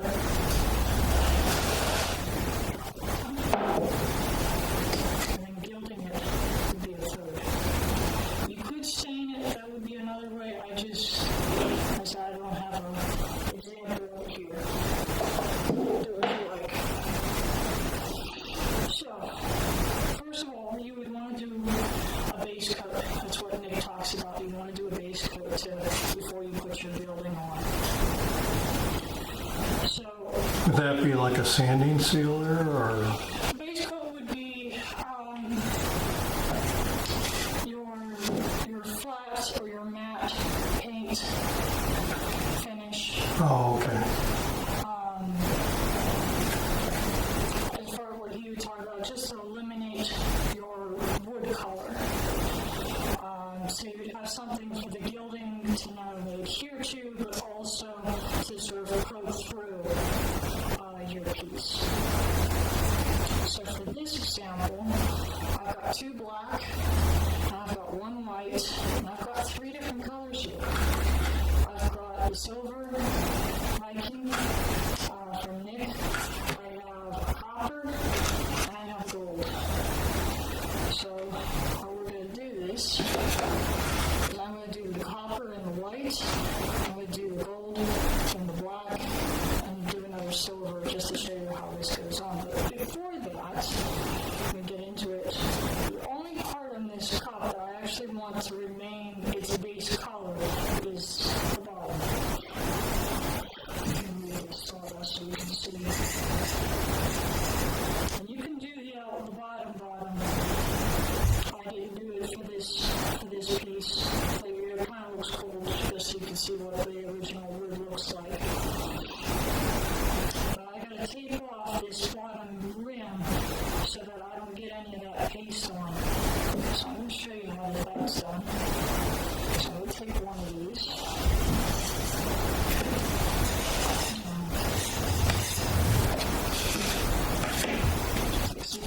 This is blue tape. This is painter's tape. I'm actually going to slice it in half a little bit.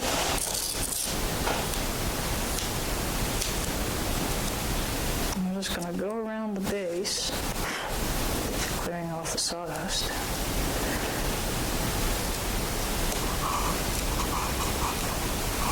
Right along the rim where we had that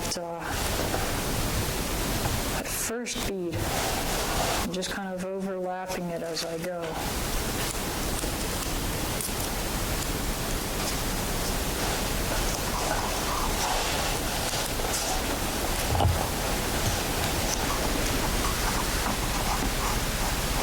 This way you're not getting any of the gilding on it. You're keeping that black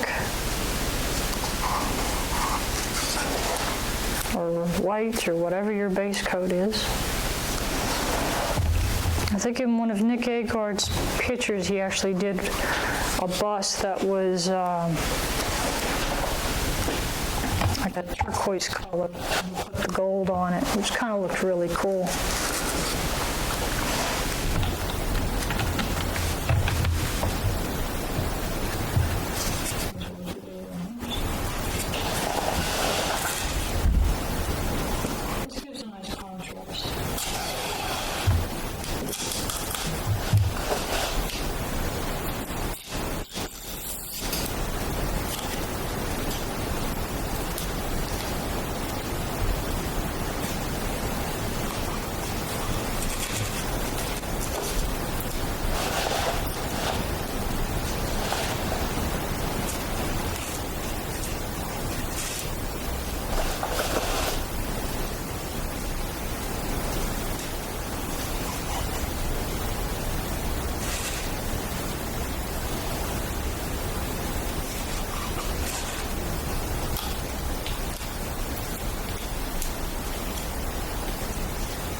Finish on one finger and then rubbed with his thumb to sort of break it up, smooth it out, and then worked between the transfer finger, meaning your thumb, to your middle finger, spreading it out a little bit further and spreading it along the piece, and going back to where you have the paste, smoothing out again and applying it.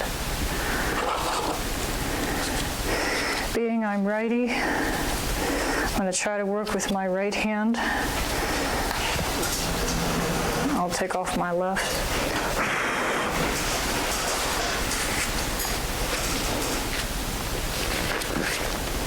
Just temporarily, just so I can switch around. So it's come sealed. Brought it with the other side of the cap.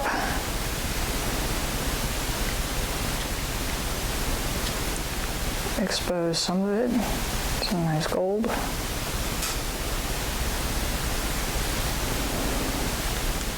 Put the cap back on.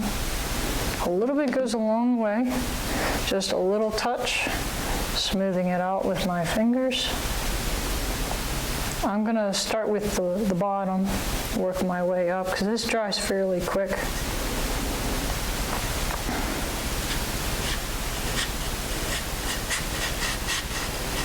And I'm just rubbing it on.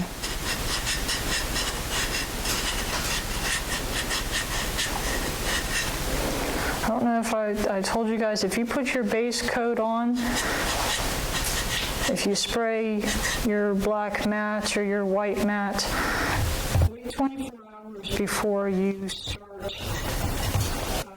putting the finish on, just to make sure it is cured. And you don't have to worry about something being wet.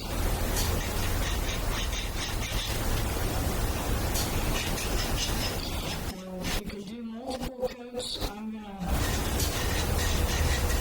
show this is just the first coat. I'm making it trying to be as consistent going around this as possible.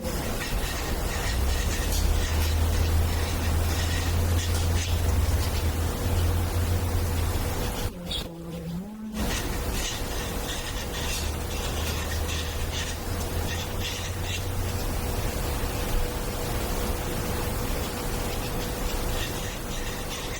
Very quickly,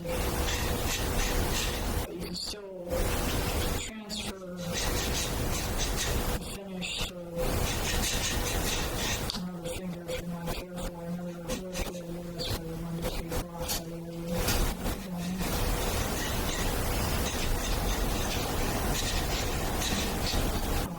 One of these cups may look a little shinier than the other one. I actually had it sprayed at Allegheny. Convinced my finisher, one of the guys, no, I don't want it shiny, I don't want it to be absolutely smooth, I want the grain to shine through to the building. It seemed to be a little hard thing to convince him. Since we at Allegheny Millwork, everything has to be relatively smooth and perfect and everything else, so I just don't know how the building is going to go on. If there's no texture, maybe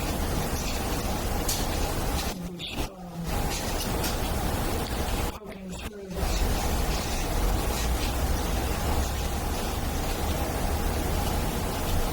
Just trying to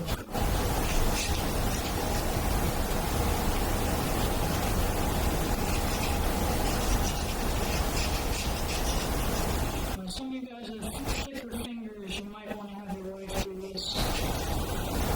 You can usually apply it on a cloth or a rag. And we're still going to have a little bit of trouble getting into that tight spot, because even my fingers aren't that small. And I had to come up with a different way of getting into that tight spot.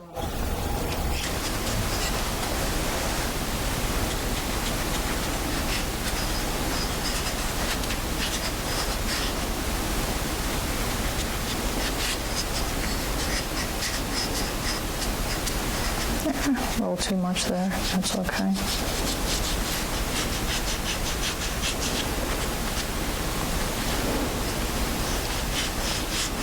I'd probably take a little bit more time doing this.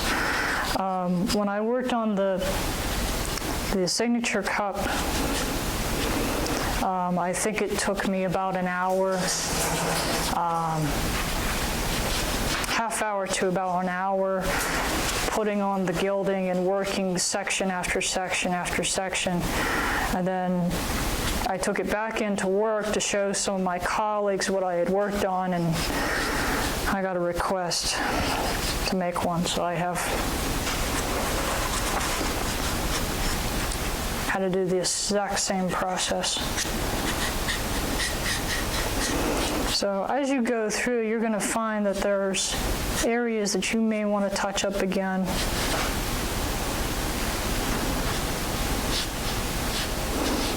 Depends on how you want it to look, again, you know. Now, as I'm starting to get closer to my fingers, I'm going to switch over, which is, I'm going to actually put my fingers inside the opening. And I'm just going to balance, have my 3 fingers in, they're cupped under, and I have my thumb and my pinky holding the bottom rim, so I'm not touching where I gilded. I'm using my wrist and just sort of moving around and just readjusting so I can maneuver around this cup.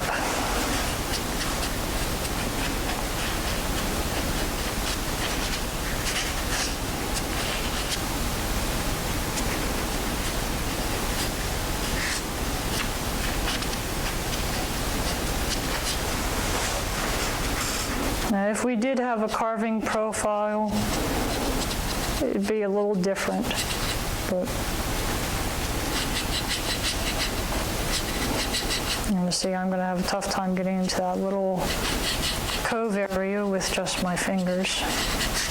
So I'll work on the bowl. A little bit of the grain is popping through.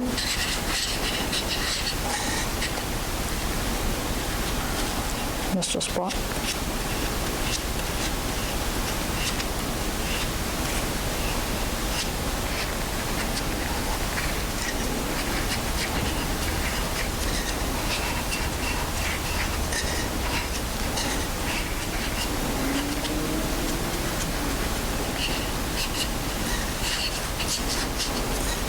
I have no idea how many people I have fooled with this gilding.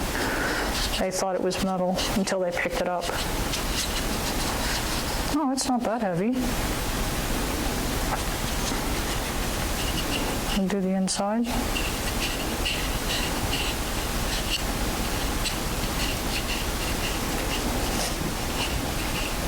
Just a little FYI, if you accidentally drop poplar, you will get a dent or a nick. And with the gilding finish, it looks really cool if you put a couple dents in it, in the rim.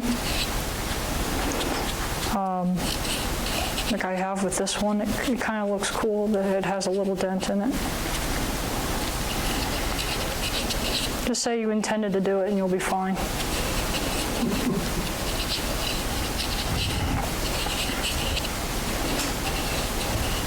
Okay, so you can see in just a few minutes,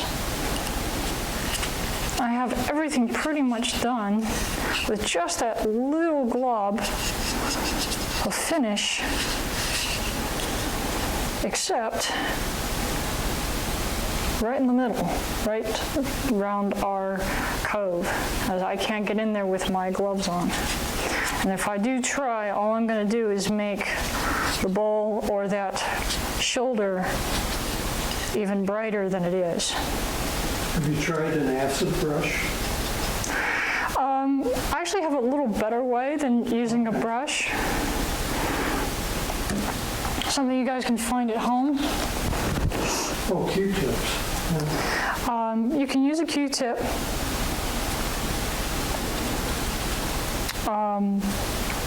And I'm going to grab a pair of scissors. Snap my fingers and I get a pair of scissors at my side.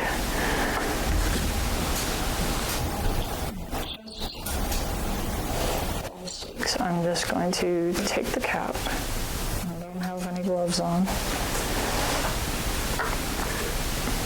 I'm just going to touch the gilding a little bit, right where I was kind of working. And it's going to fragment a little bit. That's okay.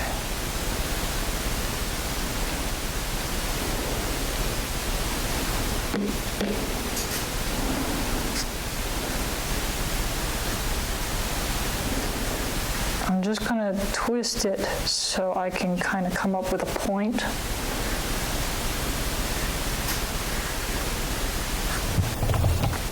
And just tighten it a little bit and just come in here and just paint it on a little and just rub it in.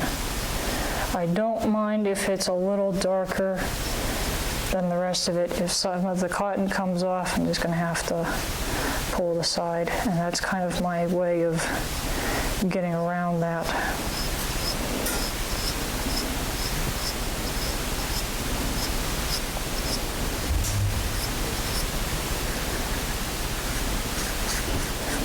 It's a little bit of twisting and pushing it and applying it.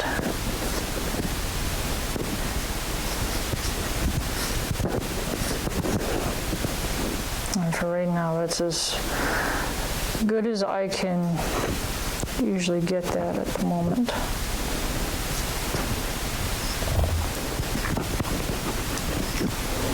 I could go in there, put a little bit more on. I could do another coat and make this a little darker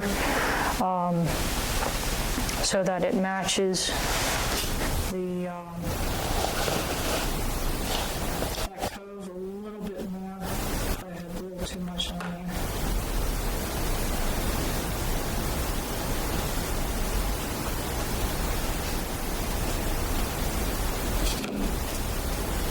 Just a little bit more.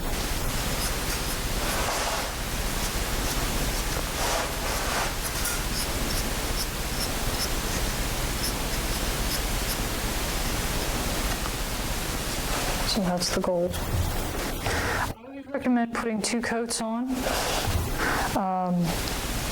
It does dry fairly quickly. If anything, you might just get a little bit of the glitter on your fingers. And so what I'm going to do, since we already, that's 2 coats of the silver, and